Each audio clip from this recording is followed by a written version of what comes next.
টেকসই ও অন্তর্ভুক্তিমূলক অর্থনৈতিক প্রবৃদ্ধি নিশ্চিত করতে উৎপাদনমুখী ও কর্মসংস্থান সৃষ্টিকারী খাতে ঋণ প্রবাহ অব্যাহত রাখা হবে বলে জানিয়েছেন বাংলাদেশ ব্যাংকের গভর্নর মোহাম্মদ মোস্তাকুর রহমান।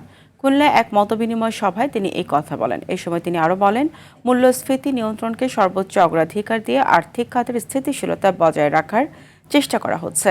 ব্যাংকিং খাতে স্বচ্ছতা, জবাবদিহি এবং প্রযুক্তি নির্ভর সেবা সম্প্রসারণের ওপর বাংলাদেশ ব্যাংক বিশেষ গুরুত্ব দিচ্ছে বলেও জানান গভর্নর।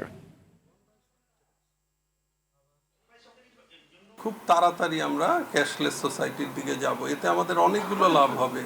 আপনারা জানেন আমাদের নোট ছাপানো ম্যানেজমেন্টে প্রায় 20,000 কোটি টাকা খরচ হয় ইয়ারলি। এর থেকে যদি আমরা 50%ও সেভ করতে পারি, সেটার পরিমাণটা হচ্ছে 10,000 কোটি টাকা। অন্যদিকে আমাদের রেভিনিউ কালেকশন, ম্যানেজমেন্ট সব কিছু সহজ হবে।